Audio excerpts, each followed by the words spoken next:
रुकू तवील था, रुकू खत्म हुआ, सज्जाद सजदे में चले गए। बाजार की जमीन, सज्जाद की जमीन सजदे में, सख्त जमीन पे सज्जाद सजदा कर रहे हैं कि दरबार से हुक्म आया कि काफिले को जल्दी लेके आओ। हारिस कहता है अभी सज्जाद सजदे में है, कहता है सजदा है तो रहने दे सजदा, तू जंजीर खींच, पता नहीं बंदा कौन सा है जो अब मातम न कर सके। अदादारों, इसने जंजीर अपने घोड़े के साथ बांधी, घोड़े को ताज़ियाना मारा, घोड़ा कि शहादत पढ़ो। मैं बाबा नासिर शाह जी से, गजनफर भाई से, जामिन भाई से मैं बसत माजरत तर्ज करूंगा, मुझे मौला सज्जाद की शहादत नहीं आती। आप शबीए पैगंबर की कहें, मैं पढ़ देता हूं। आप मौला अब्बास की कहें, मैं पढ़ देता हूं। आप मौला हुसैन की कहें, मैं पढ़ देता हूं, लेकिन मौला सज्जाद की नहीं पढ़ सकता। वो इसलिए कि शहादतें उनकी पढ़ी जाती हैं जिन्हें किसी एक जगह पे मारा गया हो।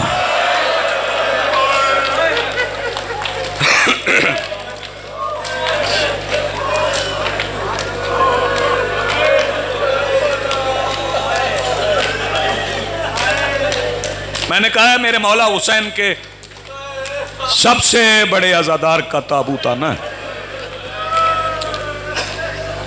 रोने वाले तो रोएंगे,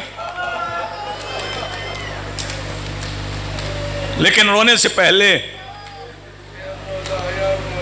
मेरी ये गुजारिश सुन लीजिएगा कि जितना भी रोएंगे आप भाईजान, पानी रोएंगे ना,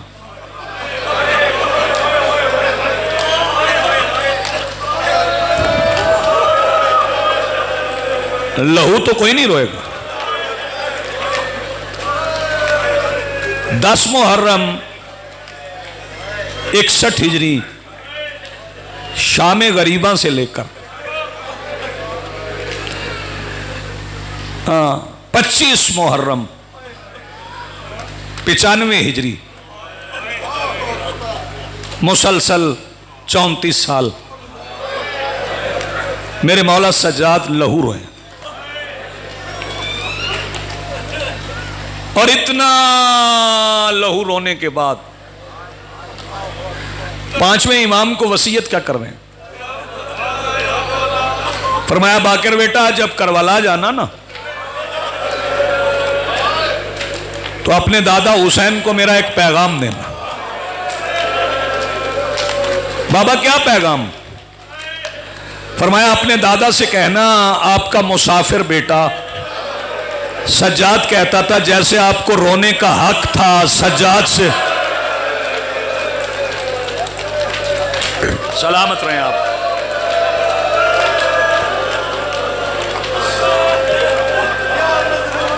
मेरे मौला के अजीम अज़ादार, अज़ादार होते ही अजीम है।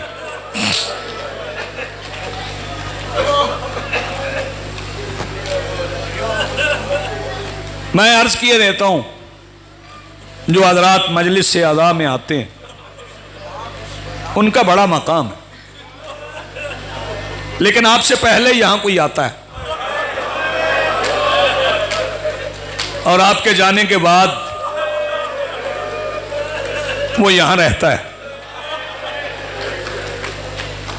मसाइब सुनते हुए यह ख्याल रहे पता नहीं किसके कांधे के साथ मेरे मौला सज्जाद तशरीफ फरमाओ। मैं मौला के मसाइब भी पढ़ूंगा और एक फिक्रा मैं मौला के जनाजे का भी पढ़ूंगा। दिल चाह रहा है कि आज तीसरी मजलिस है, आज ताबूत बरामद होना है, सब मिल के पुरसा कर लें। मैं पहला फिक्रा मसाइब का कहने जा रहा हूं। जो मेरे मौला सज्जाद को तौक पहनाया गया ना,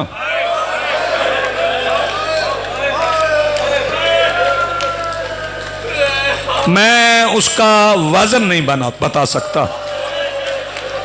अंदाजा आप खुद लगा लीजिएगा कि वो तौक कितना वजनी था। 11 मुहर्रम को मौला सज्जाद को जो तौक पहनाया गया उसे 13 सिपाहियों ने मिल के उठाया था।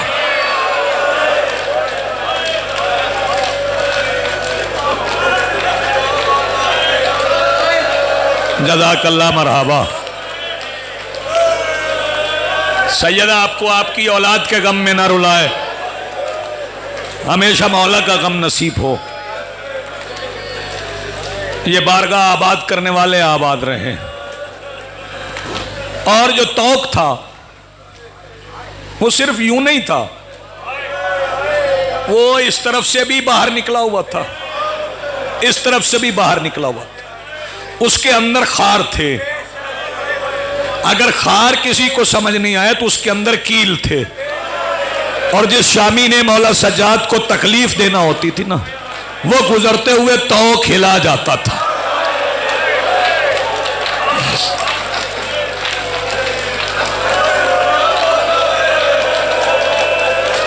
सैयदा आपको सलामत रखे।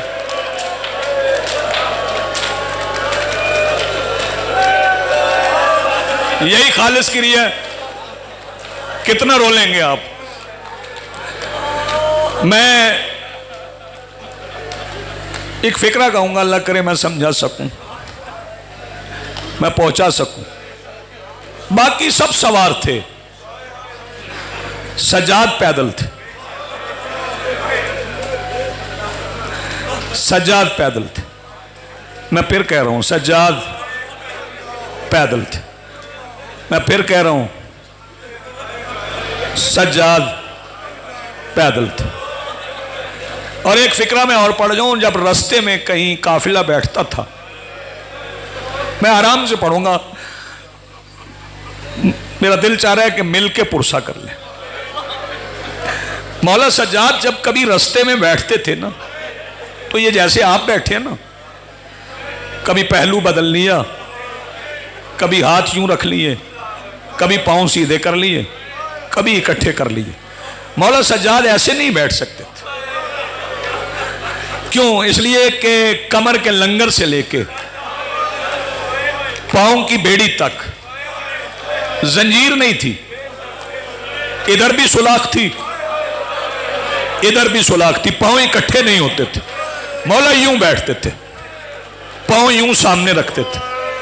अब एक सवाल पूछ रहा हूं कि यहां बैठे हैं जिनकी बहनें भी हैं, अगर किसी बहन को पता चल जाए मेरे भाई के पैर में कांटा चुभ गया,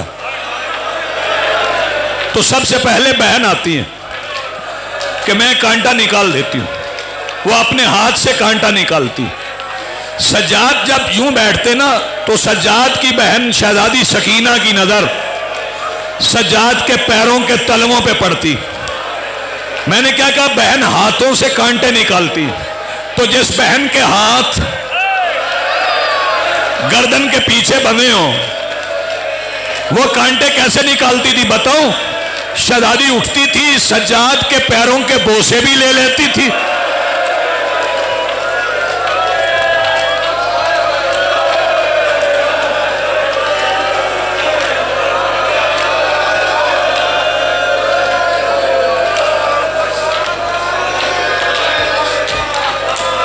हाथ पकड़ने जरा, हाथ पकड़ने जरा।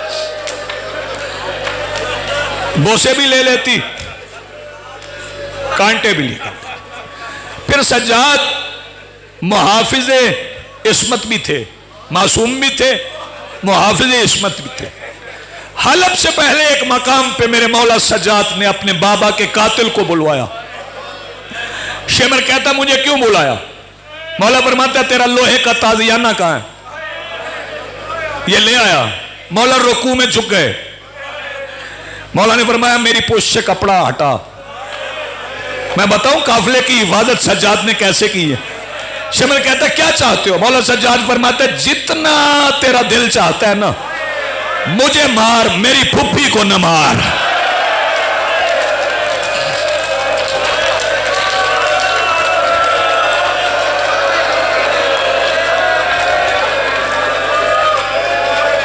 सैयद आपको सलामत रखें, इस गम के सिवा और कोई गम ना हो। मैं इंतजार नहीं करवाऊंगा, मैं इंतजार नहीं करवाऊंगा, जल्दी जल्दी गुजर जाऊंगा। मैं पहले शहादत का एक फिक्रा पढ़ देता हूं, फिर उसके बाद मैं मौला का लकब बता रहा हूं आपको, सैयदुस साजिदीन। ये ऐसे नहीं मिल गया लकब, ये मुसल्लों पे नमाजें पढ़ने से नहीं मिलता।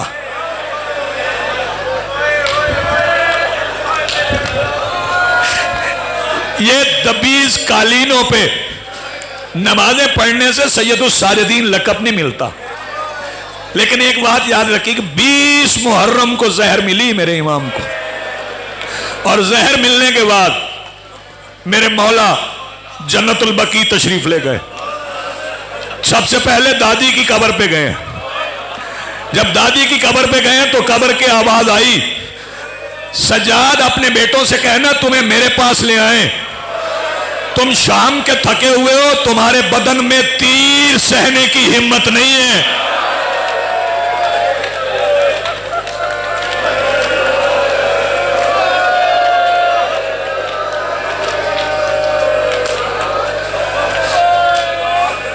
सैयदा सलामत रखे, आबाद रहो। 20 से लेके 25 मुहर्रम तक हर रोज मौला बेटों से कहते थे मुझे उठा के बिठाओ, मैं अपने बाबा को रो लूं।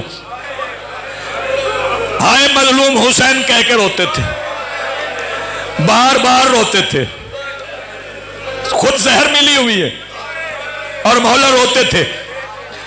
मैं 2 फिक्रे और कहूंगा और ताबूत मंगवाऊंगा। दुआ मांगा करो जन्नतुल बकी की ज़ियारत हो। जब जन्नतुल बकी में जाओगे तो वहां एक मां के साथ 4 कब्रें और हैं। फिर आपको पता चलेगा कि एक मां यतीम संभालती कैसे है। आज भी मेरे मौला सज्जाद की कब्र पे पहरा है, धूप में कब्र है। एक फिक्रा कहूंगा, ये कफन पहनाने का फिक्रा है। गौसल मैंने कभी इनका पढ़ा नहीं है, लेकिन सुन लो, मौला बाकर फरमाते हैं जब मैं कफन लेके आया ना तो मेरे बाबा का जनाजा कांप गया। जब बाबा का जनाजा कांपा तो बाबा के होंठ हिले। मैंने कहा बाबा कफन लाया हूं, तो आपके जनाजे में इर्ताश कैसा? मैंने कान लगा के सुना तो रो के सज्जाद कह रहे थे बाकर मैं बेकफन का बेटा हूं।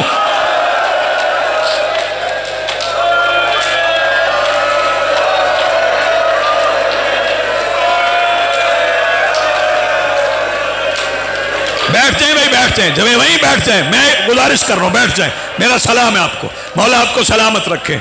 मौला फरमाते हैं फिर मैंने बाबा को कफन पहनाने का इरादा किया। पता नहीं मैं फिक्रा कैसे पढ़ूंगा, आप सुनेंगे कैसे, पता चलेगा कि सज्जाद को 1450 मील में ताजियाने लगे कितने। मौला बाकर फरमाते हैं जब मैं कफन पहनाने लगा तो मेरी चीखें निकल गई। बाहर से पूछा गया क्यों बाकर, रोए क्यों?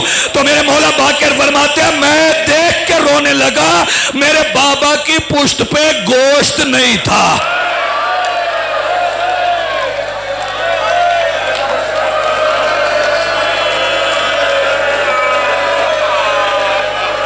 जो नौजवान है वो हाय करके रोए, जो नौजवान है वो हाय करके रोए। मेरे बाबा की पुश्त पे गोश्त नहीं था, ताजियानों से गोश्त खत्म हो गया था, सिर्फ हड्डियां रह गई थी।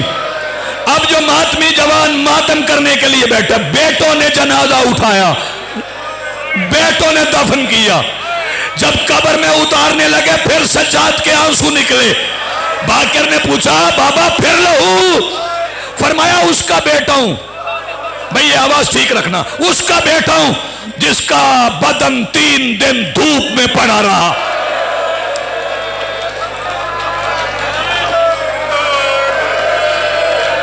पच्चीस मुहर्रम को सैयदुस साजिदीन का अपने मातम करना है। आखिरी फिक्रा मैं गजनफर भाई पढ़ूंगा और मातम की दावत दूंगा मातमियों को। ये जानते हो सैयदुस साजिदीन का लकब कहां मिला, कब मिला?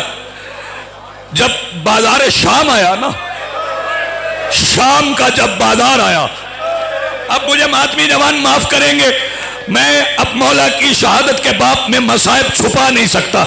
जब बाजार शाम आया तो चूंकि लोग धक्के देते थे, रश इतना था, आगे वाले आने नहीं देते थे, पिछले धक्के देते थे।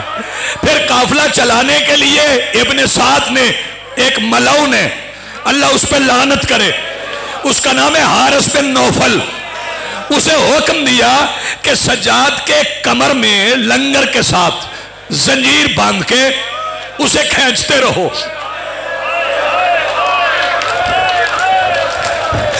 मर जाओ मैं यह फिक्र पढ़ने से पहले। पता चले सैयदुस साजिदीन का लक़ब मिला कैसे?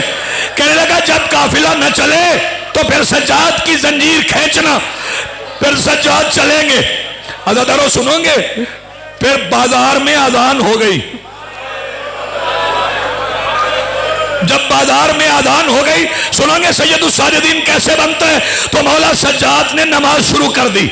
नहीं भाई, कयाम खत्म हो गया, सज्जाद रुकू कर बैठे, रुकू तवील था, रुकू खत्म हुआ, सज्जाद सजदे में चले गए। बाजार की जमीन, सज्जाद की जमीन सजदे में, सख्त जमीन पे सज्जाद सजदा कर रहे हैं कि दरबार से हुक्म आया कि काफिले को जल्दी लेके आओ। हारिस कहता है अभी सज्जाद सजदे में है। कहता है सजदा है तो रहने दे सजदा, तू जंजीर खींच। पता नहीं बंदा कौन सा है जो अब मातम न कर सके। अदादारों, इसने जंजीर अपने घोड़े के साथ बांध